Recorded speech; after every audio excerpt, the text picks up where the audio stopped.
From the studios in beautiful Oceanport, New Jersey, welcome to the biggest and greatest podcast ever. I'm your host, Ray Kay. Hey everybody, we got a pretty exciting show today. This is my first artist/designer. I got a real artist on our podcast today. Jane Elissa. You could find her jackets like everywhere worldwide. There's bags, there's merchandise. I mean, there's all types of stuff. There's raising money for cancer, leukemia, which is, we'll talk about that a little bit. We'll get a little bit serious. But I met Jane through a mutual friend, Zach Martin. Give him a shout out. And this is going to be a fun one. Jane, welcome to the podcast. Hello, how are you? All right, good. I'm here. All right, we had a nice little chat right before that. I felt we did this already, but we'll keep going. Yeah, we're done. Right? Okay, bye everybody. But let's start just how you got into art and talk about that, and let's dig into it from there. Okay, so I'm actually, believe it or not, I was more theatrical when I was growing up. I grew up I studied piano, and I had a very, very nice singing voice since I was very little. And so, but I was very shy and didn't want to be like the center of attention. But I always had this sort of special voice, and I'd be called out to sing. And then I ended up going to American Academy of Dramatic Arts. And when I was at American Academy of Dramatic Arts, I realized this is not a career for me because I did not want to audition. I was too nervous. And so very fortunately, I was always dabbling with paints and things, and I ended up studying art in high school and winning awards. And also, I was writing. I was a very good writer. And so my parents did not particularly want me to be an artist, but I sort of went on, and I studied, and I ended up teaching art and English in high school. And then I found an old antique shawl. This is in the late 70s. And I ended up painting over the stains that were on the shawl, and that started the business. Now, were you one of those people, Jane? When you're in school, there's always that one kid that's a great artist. He could draw things exactly like that. Were you No. that kid in school? No. Okay. No, okay. I was not. I'm not a particularly good drawer. I mean, I could draw if it's visual. I'm a painter. I'm a terrific painter. I'm a good colorist, and I tend to do unusual things with paint. And then I got into painting with fabric, which we'll talk about. Okay, so you started to get into that, and you realized you had this gift of putting different things together. Is that it? Okay. To tell a story. So what I found about me is that I could change things that I could change the way people visualize things, because I didn't just paint what I saw. I was able to take it to the next level, because that's probably the English aspect of me, the English teacher aspect. So I can create a story. So what I feel so strongly about in my art is telling the story. And so I have these big pictures that I do of New York City, but they're collages with paint and fabric. They're mixed media. And then the story that I tell is my story, but then I tell everybody, you go look into that picture of Times Square and you tell your own story. You make it up. So I encourage people to do that. Now, what do you mean tell a story? Like I'm trying to So in other words, mm-hmm. Okay, so what that means is when you look at a painting, it's not an abstract, it's a picture. So I have these pictures of, we cut up fabrics of New York City, and then I sew them on, and then I paint over them. And let's say it's a picture that reflects this. I do a lot of Broadway and theater districts, so it reflects Broadway. So you're looking into the picture, and there's Times Square and the traffic and taxis and, people walking. And so I've told that story of Times Square, okay, but you have your own vision of Times Square. Mm-hmm. So what I want you to do then is look at the picture and see your own and make up your own story of that Times Square scene. Okay, so you're giving your story out, and then I'm looking at your story to kind of make it like my story, like exactly. that. From my perspective, and everybody has their own little perspective that they could look at something and say, okay, I don't see that, but I do see that, because of my experiences. And I encourage people to go into their imagination. That's the whole point, and to create something new, not just what I've created. What I've created is a stepping stone for you to create your story. Ah, okay, okay. Has this ever been done before? I haven't heard it till just now. I mean, that Well, sounds you like a haven't cool heard it. thing. It's kind of cool. You haven't heard it spoken about. There are other artists that do amazing artwork with three-dimensional things as well, and I think they also do that kind of thing. But I don't think they look at it in the same way that I do. I always look at it as the story that I want other people to tell. Now, this is the story of your story, like on Times Square, or you just kind of envision what? Well, I guess and on the artistic, is it the artist is just telling their story? Isn't that basically how it works? Well, the artist, me as the artist, is creating something that I think is pleasant to look at, and then touches something in somebody's soul, you know, or in their heart, or in their music. To me, music, since I grew up musically, music is part of life, and I try to bring music into every picture that I do. I try to move the picture, so it's like you look at one side and then your eye goes to the other side, and then it goes to the other side, and it goes through the picture, almost like a curve of a G clef, or whatever. That's the musical notes. Even though they're not on the page, they come into the mind. So it's not music you hear. It's just kind of music you music see. You see. That's wild. Which then takes you to hear something, or feel something. It's always about the feelings. Many of them are very whimsical. The pictures are very whimsical, and they evoke something. They're not just there to be looked at as blank canvases. They're there to evoke something inside you, make you feel something. Okay. Well, did you have any great influences in the art world? Just curious if Picasso or anybody. Well, I'm just a huge fan of the Impressionists. I mean, the way they use paint and color. I'm a terrific colorist, so I think I got a lot of it from looking at the way they use color. I think Van Gogh and Seurat and Cezanne. I mean, those to me were amazing. Now, I also love Picasso. The early Picassos, I think, were amazing, and I liked the contemporary art, like Warhol. I think he had something to say.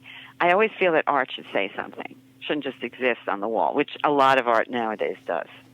On colors, I noticed, you just provoked a memory for me, is different parts of the day, like in the early days, sunshine, it just kind of has that hazy look to it, like a summer haze. And then there's that special time around like 6:30, and everything just looks like almost perfect. And you're like, I wish I could. It's coming up. It's arising, right? Yeah. What is that just happens to be the time and the sun is the perfect spot? And I don't know if you know what I mean, but it just looks like it should look. It's just like everything's vivid, clear. There's something about that time. I'm just talking just in general. Like what is that? It's great. Yeah. It's the universe kind of coming together. I'm a morning person. Okay. I'm not a night person. Okay.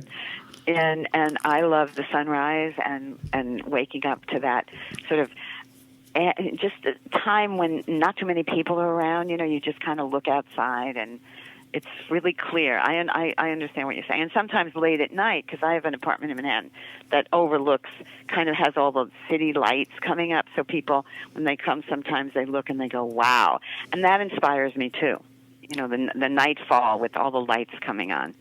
Right. I do a lot of pictures with that, with the nightfall and the lights. How many pieces of work, Jane, have you done? I mean, is it in the thousands or in the tens of thousands? Is it like that many? Probably. Well, if you're counting the artwork on the jackets, absolutely. Yes, because we've sold thousands of hats and thousands of jackets. And I consider my art is also on the jacket. It's the back of the jacket. It's the front of the jacket. So, yes, if you're counting the wearables that I've done, yes. So when I go to New York City, your jacket, like those places outside that you see where they're selling clothing. I mean, is that where I could get? No, that isn't. Okay. No, we used to have a store. Okay, so I grew up. Basically, the art started with flowers. All right, I cut up these old antique shawls and re-embroidered the flowers on all kinds of magnificent items, and whether it be shawls or blouses or jackets.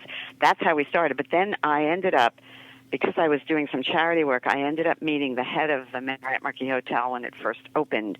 And I swear to God, the day I met him, he offered me a shop. And I didn't go there for that. I was doing a benefit, and I met him for that.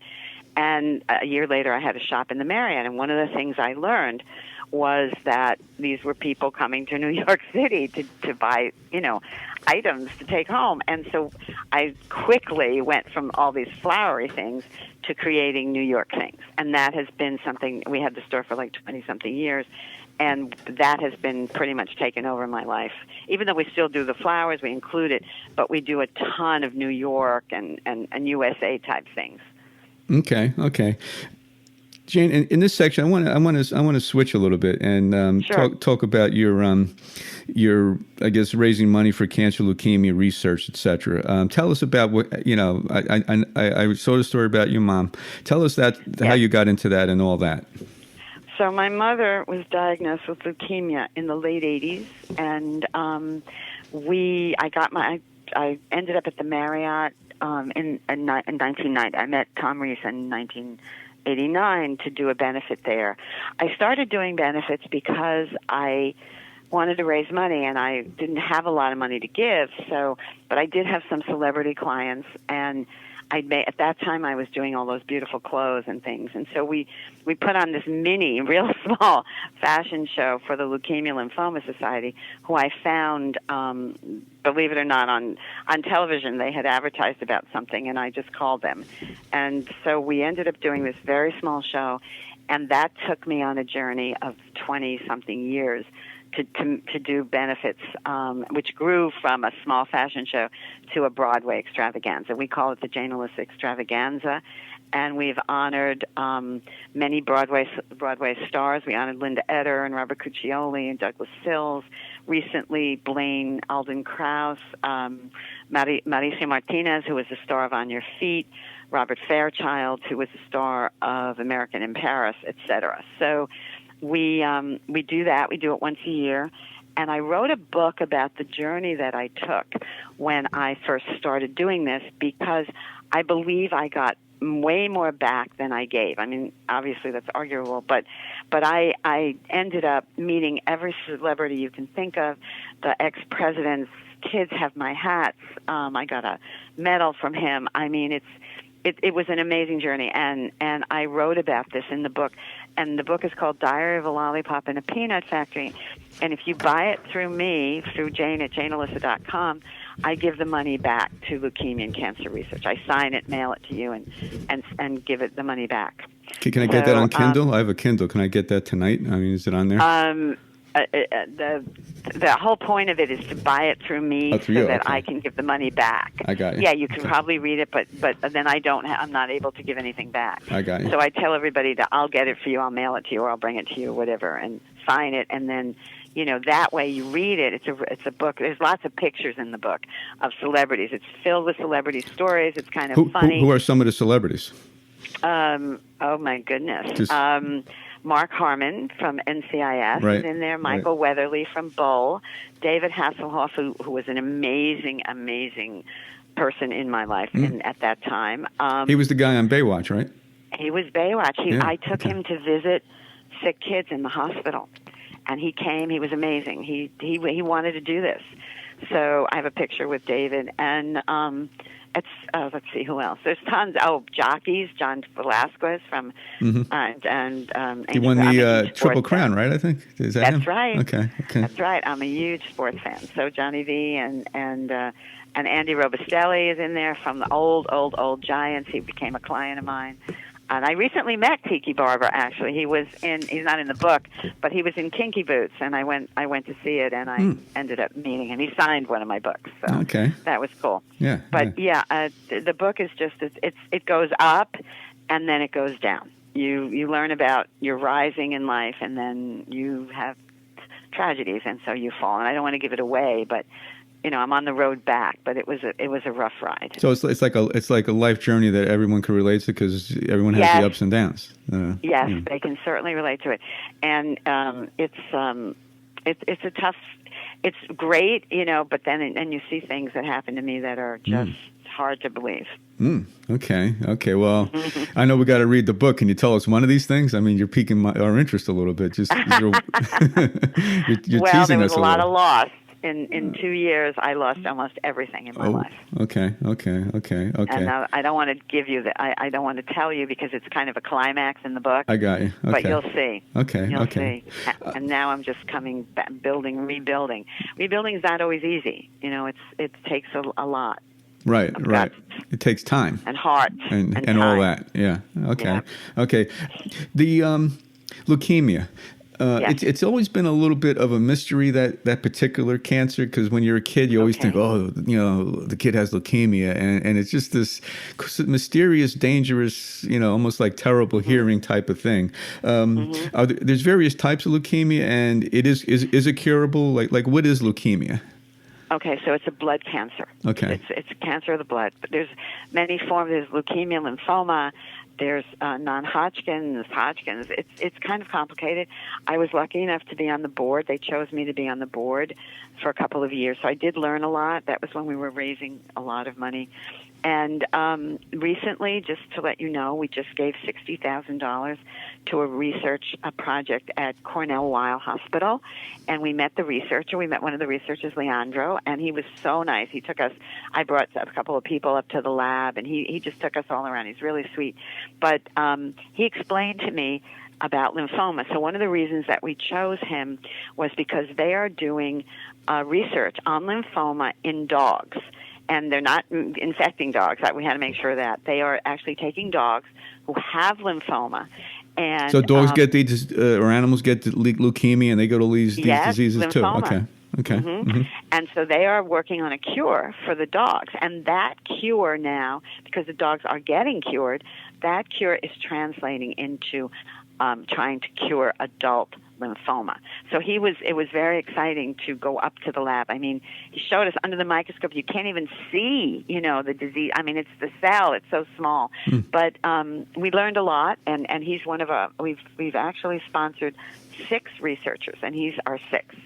So it's very exciting when I go up and meet them and go to the lab and that kind of thing. So it's very much more curable now, leukemia, but it's still we're still fighting as cancer and lymphoma and all of that. We're still fighting.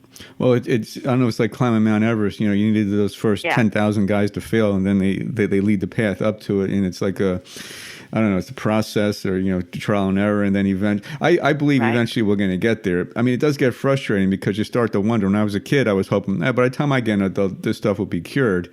And then, 50 years later, it's not, and you just, maybe it might not be 50, maybe it'll be 200, or maybe it'll be 10, I mean, it sounds like there's a ton of hope, though, for having this happen. Yes, there's a lot of hope, and you keep fighting. And what happens is sometimes it changes, it mutates. That's what I learned from my first researcher, that they were at that time they're working on AIDS, and obviously AIDS is in a much better place than when we first started. Mm-hmm. But he was explaining to me that they would get to a certain point, and then they would find that the disease mutates, so they have to start all over again. I mean, it's and I'm talking very colloquially because I don't really know anything scientifically, but that I do know that it's a process, and you have to just keep working at it. Right. Is there any preventative measures, or is it one of those things? Is it genetic? Like anybody could kind of get it? It's not. I know. From what I know, and I don't swear by this. What I know is that leukemia is not necessarily genetic, and I don't know anything about preventing it or anything about that. Nothing. I don't know. Okay. It seems like, I don't know. It just seems like there's certain things that you can't make sense out of, like that guy gets it, that guy doesn't. That guy lives a pretty poor diet life, but he lives to be 90. This guy, it just seems like there's so much randomness out there. Well, I think that's part of life, because you'll see people who don't smoke who get lung cancer, and people who do smoke who don't. So right. I don't know. Right. Okay. Before we get into our hit and miss section, Jane, you mentioned a few upcoming things, right? Let me hear about that with the piano and all this stuff, because we had a nice. Oh yeah, right. I didn't tell you about that. Okay. Yeah. So we do our benefit every year for leukemia and cancer, and it's at the Marriott. This year it's going to be November 4th. And eventually, when they go to the website, hatsforhealth.com, or eventually janeelissa.com, there'll be information, and you can get tickets or make donations, etc. And usually that benefit is all about Broadway, we have a lot of singing, and this year I want to focus on little bit more on Motown, and I love the Temps, the Ain't Too Proud show. So, but who knows? I mean, I think we love Tootsie, we love Cher, we everything. Anyway, so there will be people from shows singing. So that's coming Monday, November 4th, and again, it can be checked, and we'll talk about it also on JaneElissa.com and HatsForHealth.com. Now, the other thing I did was there's a group called Sing for Hope, and they actually put pianos, amazingly painted pianos, all around the city, and everybody can come and play. Yesterday I was sitting there, and you called me, and we were sitting, and somebody was playing. It was amazing, and we got pictures, and then a couple kids came and played, which was so exciting. So, and what they do is they have a contest, and artists like myself get chosen, and then we paint pianos, and they place them around the city, and then they are placed in schools so that kids can play them and use them, etc. So that's something I got involved with, and they're going to be out for another week. If you want to see mine, it's on in Tribeca Park downtown, and it's a New York City piano. We call it. It's sort of like an homage to New York City. So there's a lot of Broadway. There's Coney Island, which is in Brooklyn, and then there's other boroughs on there as well. So it's painted on the piano, all these things? It's painted on the piano, but I did it with collage, which was a fabric. That's my art now. It's collage. So we did it with fabric and jewels and all kinds of things. It's kind of fun. But it's a fun piano, and anybody can go play it. It's sitting in the park waiting for you. There's something about, I remember, I'm a huge Beatles fan. They had this psychedelic era, and there was that psychedelic piano, It's just, there's something about a piano that is painted or colored or colorful. I don't know if it just seems to sound better when it's played, It's in your mind. Maybe everything's in your mind. One of the things that I learned about myself was when I was 5, my parents bought a piano, and they said, okay, now you're going to learn to play, and like I said, I was a very musical child. And so that discipline of coming home every day from school later on, and practicing, and I've taken that, I think, in my whole life, and music has enriched, I think, my soul, and I think it's very important, the arts, music, art, etc., writing, very important for kids to experience that, because unfortunately, in our culture now, we don't fund it as much as we should, and that's very important. Well, I was going to ask, is the school system, I don't know, are they doing all they can to support that? I honestly don't know, because I've been out of teaching for a long time, but I see when, you read the paper or you look online that they're cutting back a lot, and that bothers me. It just bothers me. I want to keep that alive, because music really, I don't know, it fueled my life, I know sports, and I'm a huge sports fan. I know sports fuels a lot of other interests in kids, but music is also really important. It's the arts. Is it? Yes. Yeah. Is it music then art, or is it the same? Or no, both. They go together. They go hand in Okay. hand. Okay. Because when so here's an example. This is a very strange thing. So I'm a huge football nut. Okay, so on Sunday afternoons, in football season, I would wake up and play the piano, and then listen to music, and then at 1:00, if the Giants were on or the Jets, whatever, I would actually be painting and cutting and doing my jackets, watching the football game, or listening to the music, and that just feeds me. I so look forward to those Sundays. So you're watching something, I don't know, subconsciously, and you're doing what you love, and you still got this other thing going on. Yeah, exactly. Well, I'm listening to the football game, turning around, but I'm actually pinning and painting at the same time. It's amazing, Or I'm listening to music, and and then doing the same thing. So I'm fueled by both sports. That combination and thing, the or arts. something. Okay. Yeah. Okay. Crazy, right? That's great. Jay, I'm going to do our hit and miss, which is, our Sure. final section, which is my word association, any first word or two or whatever comes to your mind. This is how I really reveal my guess. It's the hard part. Okay. Yeah. So are you ready? Ready to I'm give this a ready. shot? Okay. Okay. Favorite color? Red. Okay. If you were in a foxhole, other than any family members, who would be in there with you? In a foxhole, Yeah. other than family members. Right. My friend Perry. Okay. If you were on a deserted island and you had to bring two music, we used to call them CDs, albums, or downloads with you. Okay. What would you bring? Oh, that's a toughie. God, I just love music so much. Two? Just gonna give you two, maybe three, but two or three. Yeah. Well, you're going for 5 years on this island, so. Oh, I'm 5 years. You're going on a to be on this 5-year island? trip. Yes. Oh my God! Only that I need much more music than that. I would listen to something classical. Okay. I don't know exactly what. Something one would be classical, and something rock and roll. Maybe old time rock and roll. I don't know, and something Broadway. I can't pick specifics. Oh, okay. But those would be the three choices. Like a greatest hits thing or something, or of Broadway things? Yeah. Okay. Yeah, Broadway, something. A West Side Story. I love the music from West Side Story. Okay. That was one of my spontaneous questions. What's your favorite Broadway musical? Well, the music, I think the music from West Side Story is so beautifully written and the story, I just love West Side Story. But I love other things too. But I love the music from that. Okay. Favorite movie? I used to say Chariots of Fire, and I'm sure people haven't seen that. But I used to love that movie. That's one of my favorite movies. That was like in the about 84 with the English. Yeah, it's an old movie, but it's a story of a struggle to overcome things and to eventually win. And I thought it was beautifully done. I love the music from that too. Yeah. Favorite actor or actress? Don't have any. Oh, okay. That's a great answer. First thing that came to your mind. Yeah. Okay. Well, who was the greatest artist ever?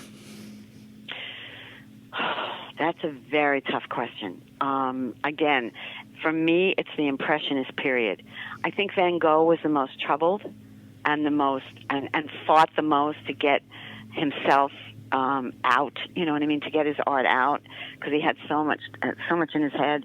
But I also think Manet and Monet. I mean, from that era, it would be that era. I love that era. Now, Van Gogh, did he die broke? I mean, these guys didn't make a lot of money back then. He was in an asylum. He committed suicide. He was in an asylum. So he was in an insane asylum. None of them had. There was only one of them who had money because he came from a wealthy family. But Van Gogh was in an asylum and he committed suicide. He did. His brother Theo used to support him. That they were not very accepted, the Impressionists, at that time. There's an artist, Turner, that I love, the British artist, Turner. Okay. I mean, I could talk about art. Forget that. Don't even go there. Yeah, that's an extra show, that one, it sounds. Yeah. Yeah, that would be a whole show, believe me. Okay. Ocean. Love the ocean. That's my favorite. I always wanted to live by the ocean. Haven't made it yet, but that's my dream. Okay. India. What comes to mind when you hear India? You don't want to know. Well, don't tell me that. Tell me something else. What else comes to mind?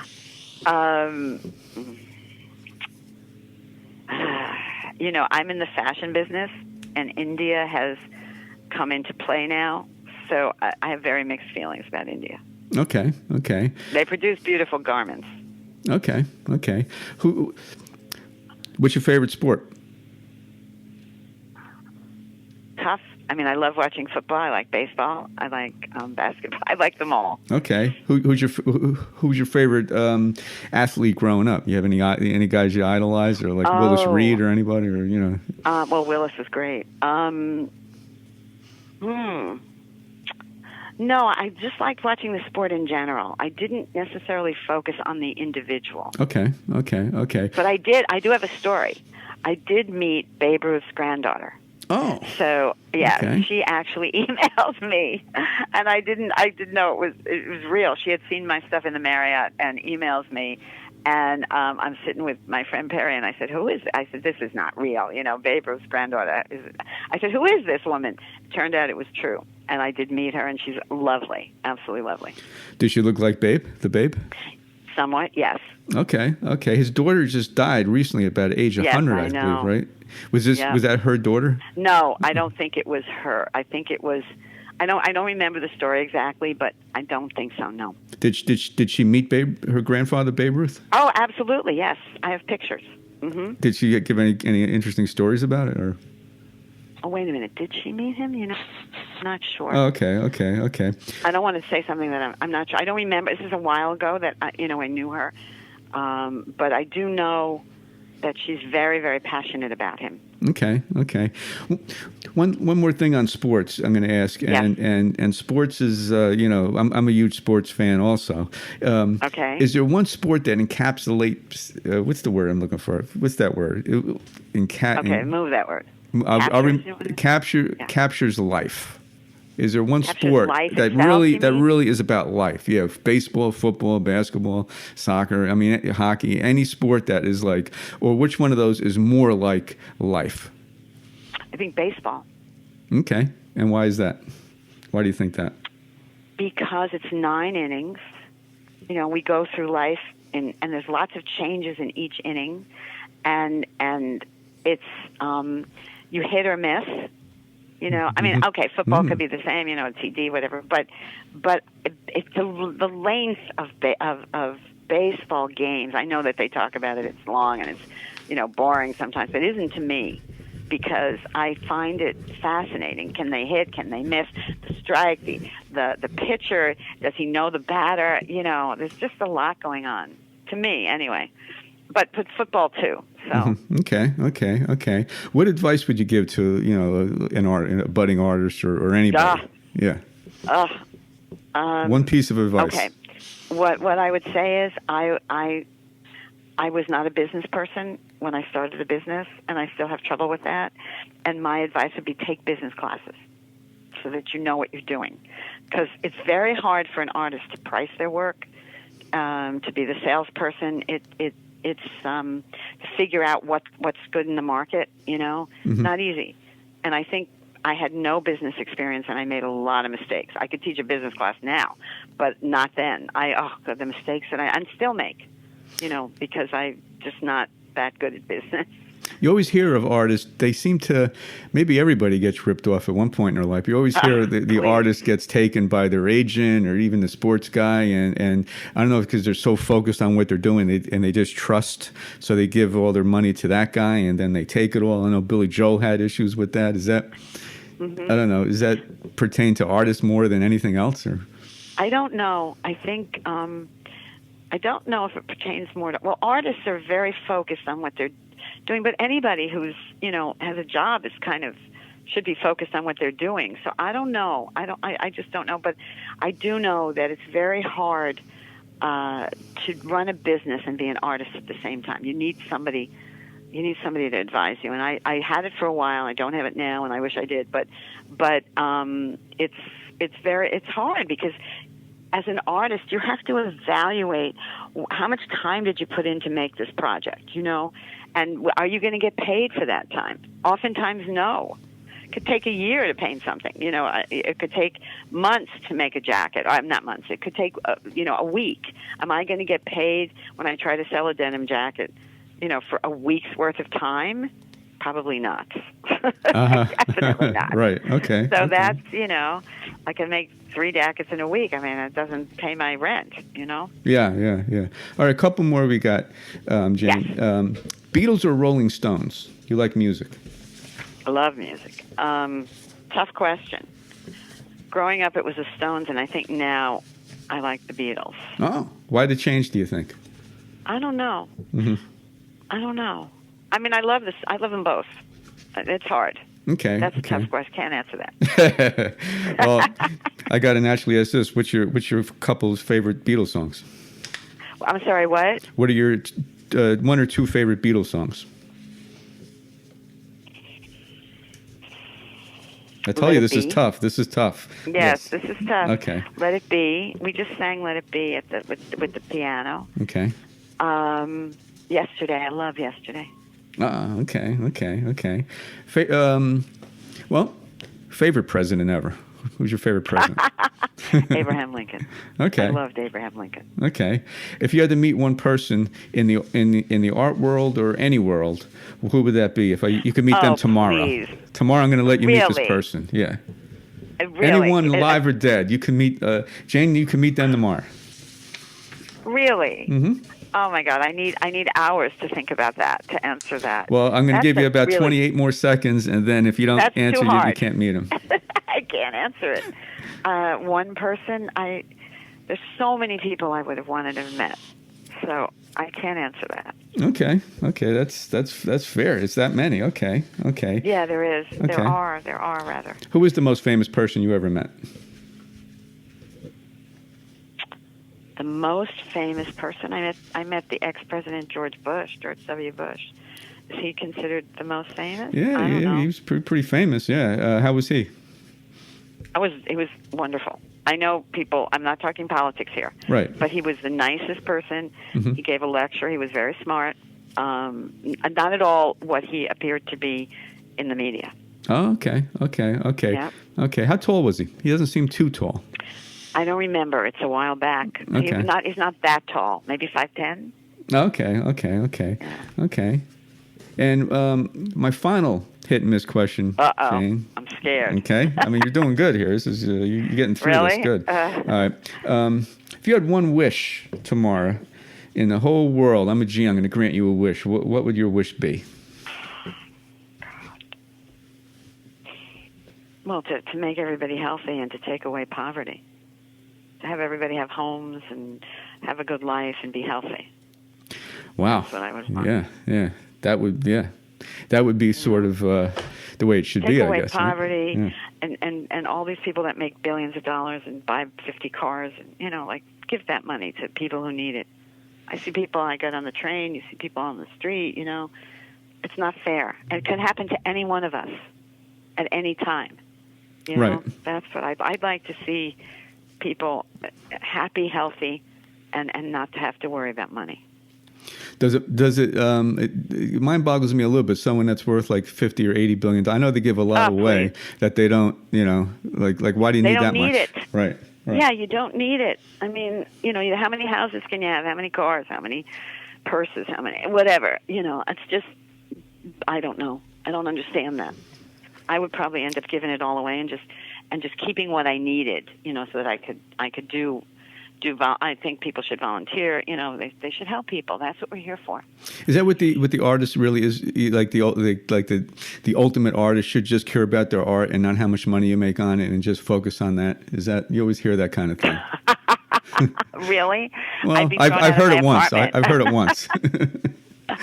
Maybe that's too pure. That's very nice. Except if you're living in Manhattan, and which thank God I've been able to do, to survive in Manhattan as an artist, which is not easy, and make money doing that, to pay the bills. But I don't have, I don't have 10 homes and 50 cars. I mean, I just get by. An artist's life is not easy unless you hit it big, and sometimes that's a handful. It's a handful of people that can do that, and it's very hard to be an artist because people have to like your work, and then they have to want to pay for it.